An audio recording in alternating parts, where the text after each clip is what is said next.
Hello friends, welcome back with another video. Today we're back with episode 5 of our World War I series by Epic History TV. So we're in year 1917, right? Yes, 1917. And before we start, let's go start recording. Okay, so it's starting still 0.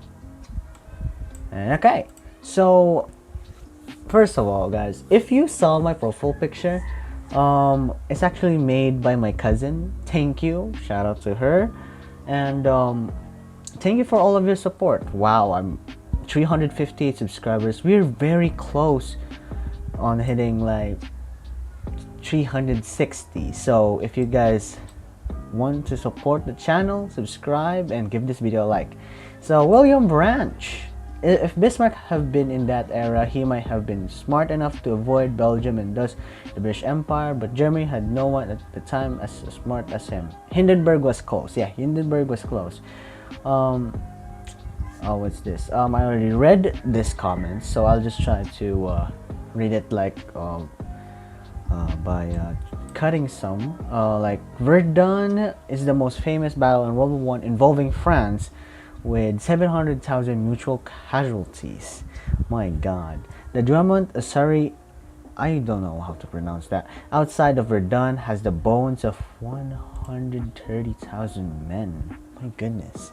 The Somme is the most famous battle in World War I involving Britain, over 1 million mutual casualties. Battle of Jutland, early battleships didn't seal the compartments while loading guns, so if a flash occurs, the entire ship blows up. My goodness, what the hell?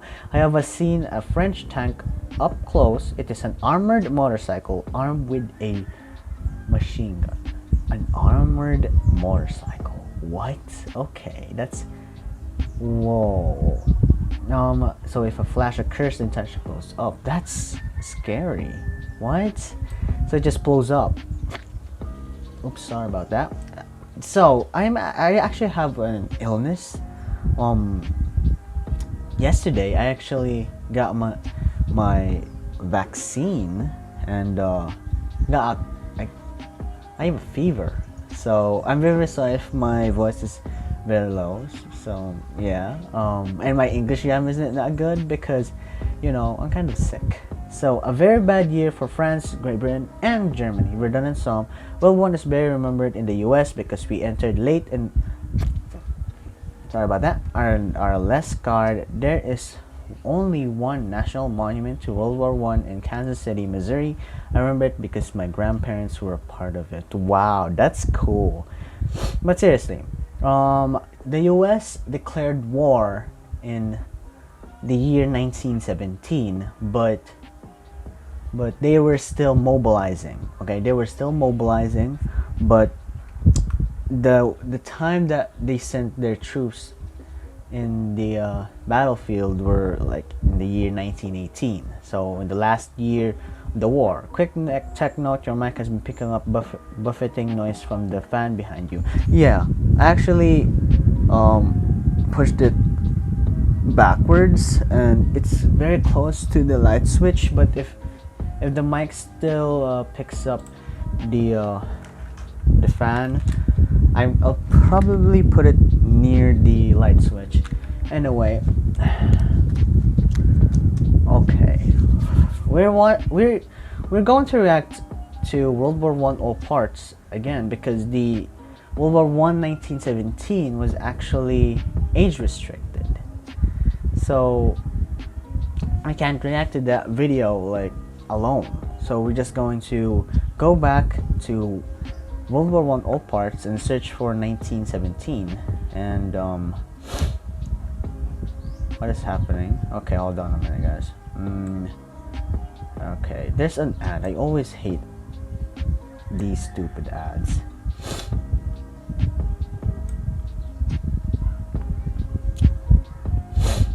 Hold on, I actually saw it over here.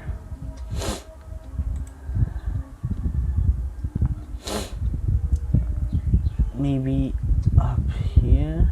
Yeah, let's put it up close and it's good. What's wrong? Hold on, I'll probably try fixing my volume first. 70 480p. What? No, 7. Let's just go. Hold on. Let's search for it. Okay. To nothing. Neither side is willing to make concessions. Okay. How the clock keep running while the Oh, come on, man.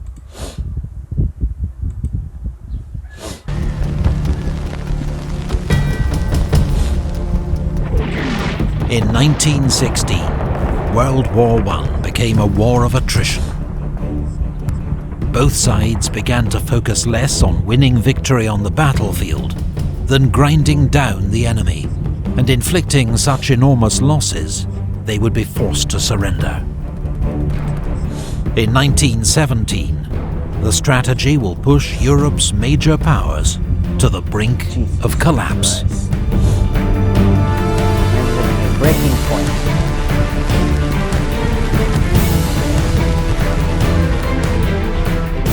Germany knows it will lose a long war of attrition against the Allies, who have greater resources. And besides, Germany is getting naval blockade by British ships in the North Sea, so that the British can cut off Germany's supply, and that's a big problem because of, you know, the food and other type of resources to stay in the war. Its leaders gamble. What is that? Okay. They resume unrestricted submarine warfare, believing their U-boats can cut off Britain's food imports by sea and starve the country into surrender within 6 months. But the new shoot-on-sight tactics mean neutral American ships will inevitably be caught in the crossfire, risking America joining the war on the Allied side. Just 2 days into the campaign, the SS Housatonic, an American steamer carrying wheat from Galveston, Texas to England, is sunk by a U-boat. The British then pass to the US government a telegram they've intercepted from Germany. The Zimmermann telegram is about Germany telling Mexico if the US joins the war, they're telling Mexico to invade the United States. German Foreign Secretary Arthur Zimmermann to the German ambassador in Mexico. Germany is encouraging Mexico to attack America if America and Germany end up at war. The so-called Zimmermann telegram puts yet more pressure on US President Wilson to declare war on Germany. Now the Russian Revolution. So last 2 videos ago, Akivich commented the 1917 was actually the year that the Russian Revolution started, right? Yeah, it did. And after just a few years, Tsar Nicholas II abdicates. He abdicates in 1917 because he was actually just the general of the Russian soldiers in the Eastern Front. But the reason why he became like the general of the Russian soldiers, because of he thought that if he successfully pushed back the Germans, the people would probably rejoice, and tensions inside its borders would reduce. But it didn't go well, and yeah.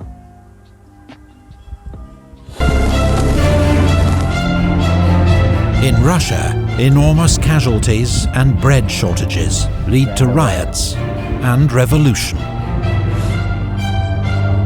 The Tsar abdicates. A provisional government takes charge, pledging to continue the war. But at the front, Russian troops begin to desert en masse. After a string of German provocations, the US finally declares war on Germany. It brings immense resources to the Allied cause, but they will take many months to mobilize. And the German gamble of unrestricted submarine warfare may still pay off. April is the U-boat's most successful month of the war. April. They sink Bloody 886,000 tons Bloody of Allied April, shipping, right? Was it? an average of 17 ships a day, all packed with urgently needed food and supplies. Britain will face starvation if the U-boats are not defeated soon. But in World War I, the convoy system was introduced, and the U-boat attack casualties reduced. The Western Front, the British launched the Battle of Arras, a diversion to support a major upcoming French offensive. After heavy fighting, Canadian troops seize the high ground of Vimy Ridge. It's a limited Allied victory, but costs 150,000 Allied casualties to 130,000 German. My goodness. Above the trenches, the First Air War has reached new levels of sophistication and deadliness. Germany has air Recon- superiority in this war, and the most famous pilot was actually I forgot the name of the pilot, but he's well known to be the Red Baron, and I actually saw a video about the Red Baron, and I would love to react to that video. Reconnaissance aircraft are crucial for spotting enemy positions and directing artillery fire onto them. Scout aircraft or fighters try to shoot them down before they can execute their mission. New models of aircraft are developed every few months, but that spring, the superiority of German aircraft leads to heavy Allied losses in what becomes known as Bloody April. Nivelle offensive. The Nivelle offensive wasn't really successful, and Commander-in-Chief Nivelle was actually sacked and was replaced by, I forgot who that guy was. Hold on. 3 days after the fall of Vimy Ridge, French General Robert Nivelle launches his main offensive. Expectations are high, but after initial success, the advance bogs down and casualties quickly mount on both sides.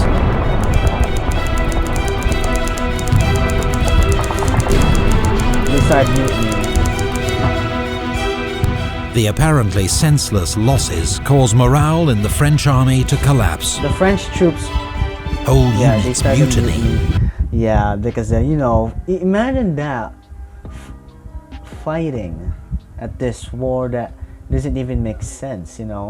Like, why? In World War II, it has a reason. Good versus evil, but for World War One, it's just there's no reason. I actually saw a meme in Reddit, and it's actually about World War II, good versus evil, and what you call that? World War One was, why are we fighting? I saw that in a Reddit. Refusing to attack. General Nivelle is sacked as French Commander-in-Chief and replaced by General Pétain, hero of Verdun, who promises no more suicidal attacks.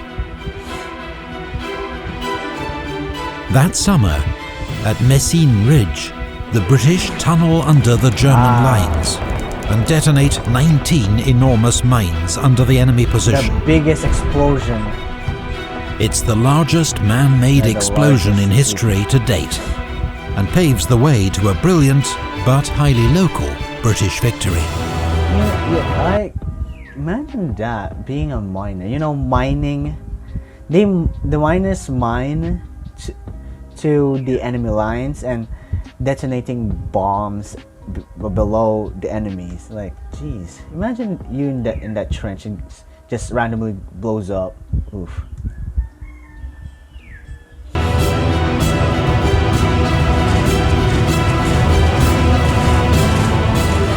In Greece, King Constantine, Greece who has enters favoured the neutrality, is forced to In the abdicate, Allies side. and Greece joins the Allies. Germany 7 June. Okay. Russia's provisional government orders a new attack, but the July offensive is a disaster. The morale and discipline of the Russian army has collapsed. It can no longer be relied on to fight, and the Central Powers' counterattack is almost unopposed. At sea, the Allies begin to group their merchant ships into convoys, convoy system, which sail under naval escort. The new system leads to a steady fall in losses. The tide is turning in the U-boat war. July. As discontent with the war grows in Germany, the German parliament, the Reichstag, passes a peace resolution, calling for a peace of understanding and reconciliation. It's ignored by the German High Command, which now effectively rules the country as a military dictatorship. That's a problem. Now the Germany's higher command ignored the peace resolution in 19 July, and that's where the military dictatorship started. Oof. That's bad. In Belgium, the British launched their major offensive of 1917, the Third Battle of Ypres. It will be remembered as Passchendaele. Heavy shelling, rain and broken irrigation channels turned the battlefield into a sea of mud. In these impossible conditions, all hopes of a breakthrough soon fade. My goodness. The attack is called off after 3 months, by which point the British have suffered 240,000 casualties, the Germans 200,000. Wow.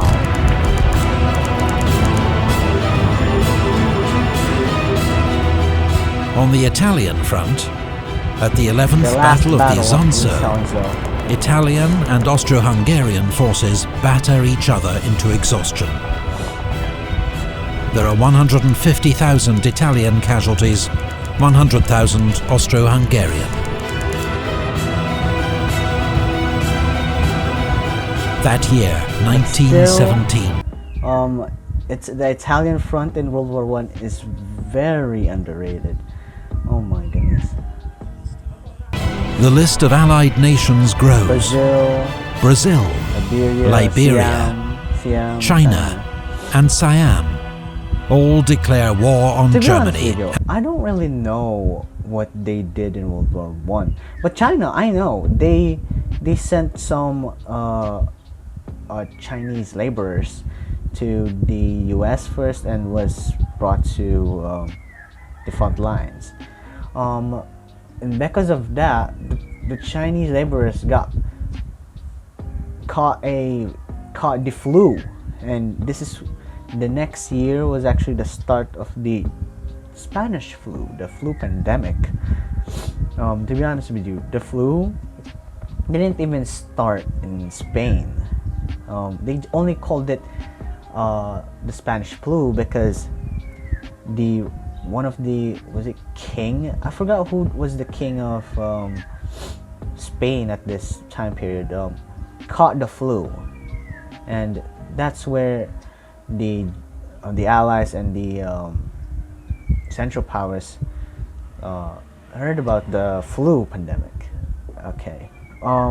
Anyway, Siam, modern day Thailand. I don't know what they did. Liberia. That's maybe they helped the World War I, the Allies in Africa, and Brazil. I don't know what they did. That's just. As a result of German U-boat attacks, or to curry favour with the Allies.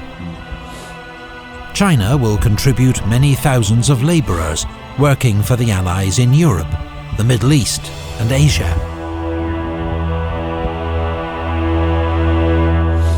Middle East. There we go. You're gonna talk about the Ottoman Empire. That year in the Middle East, British forces avenged their 1916 humiliation at Kut by defeating the Ottoman Turks and marching on to occupy Baghdad. British forces in Egypt advance across the Sinai Desert, but are thrown back by Ottoman forces at the First and Second Battles of Gaza. In July, Arab rebels capture the strategic Ottoman port of Aqaba. They are accompanied by a British military advisor, Captain T.E. Lawrence, better known as Lawrence of Arabia. That autumn, British Foreign Secretary Arthur Balfour issues the Balfour Declaration, expressing support for the creation of a national home for the Jews in Palestine. The aim is to rally Jewish support for the Allies, but the declaration contradicts existing pledges to Arab leaders.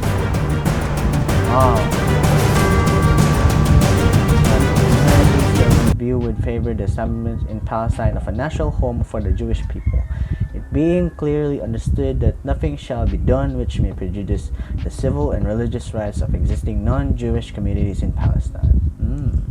2nd November. In October, the British finally win at Gaza, clearing the way for an advance into Palestine.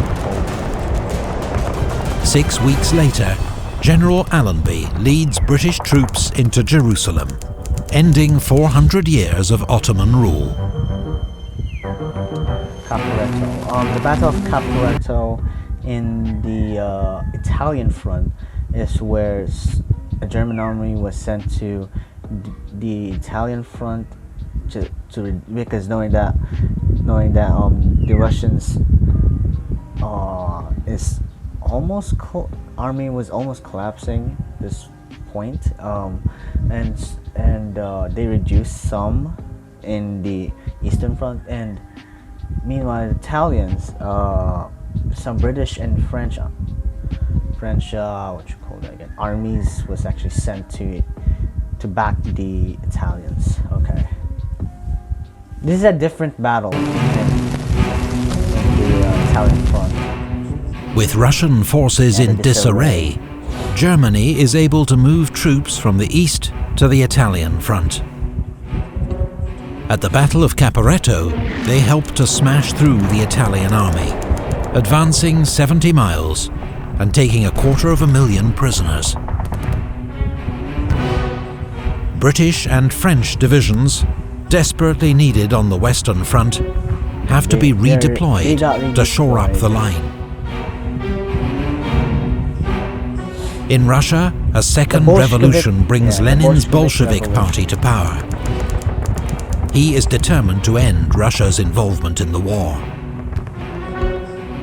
In France, Georges Clemenceau becomes Prime Minister. Nicknamed the Tiger, he promises total war and total victory. But for the Allies in late 1917, final victory looks uncertain. Russia has stopped fighting. French armies are recovering from mutiny. The Italian front has almost collapsed, and American reinforcements still seem a long way off. For the time being, the British are the only effective Allied force in the field. The Americans were still mobilizing at this point. They joined the war. They declared war in 1917, but they sent soldiers in the front lines were like around in year 1918. So the British attack at Cambrai with the first major tank assault in history. On the first day, nearly 400 tanks spearhead an advance of several miles through German defences. Look at that, those tanks look old, rustic, and they're prone to break down. Tanks in World War One wasn't really effective than tanks in World War Two. World War One tanks is prone to break down easily, and it's actually a big target for the artillery, so that's why it's not really that effective. Oh yeah, this is actually the year Finland declared their independence. But then the tanks break down or are knocked out. The Germans rush in reinforcements, and the gains are lost.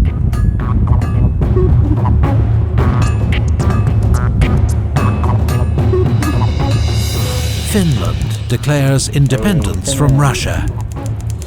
6th December. Romania, isolated by the Russian collapse, signs an armistice with the Central Powers. 6 days later, Russia also signs an armistice. The Allied Eastern Front is no more. 1917 has seen one major Allied power, Russia, knocked out of the war. But the arrival of a fresh new ally, America.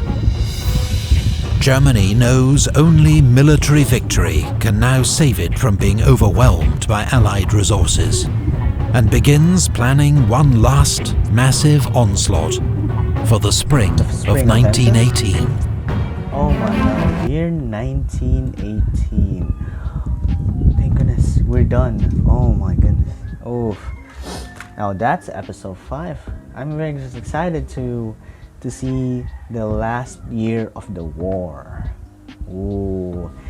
And to be honest, I actually have a what if, like a massive what if. Hold on a minute. I'm just gonna end this recording. Was it really? Okay. I don't know. To be honest with you, I was thinking of what if the Russians actually joined the Central Powers, but that would be unlikely. And the reason why, because when the Bolshevik Revolution started, there was a massive civil war happened in Russia. The Reds versus the Whites. The Reds were the Bolsheviks, and the Whites were, was that the Monsheviks? I don't know. I don't know what you call the Whites in Russia, but I heard about that in a oversimplified video. Yeah. The reason why I wanted to react to World War One this series was actually because of oversimplified's World War One series, and I wanted to learn more in deep in this one. And yeah, so guys, thank you for watching. Like and subscribe, and thank you for all of your support, and big shout out to my cousin for drawing my profile picture. Goodbye.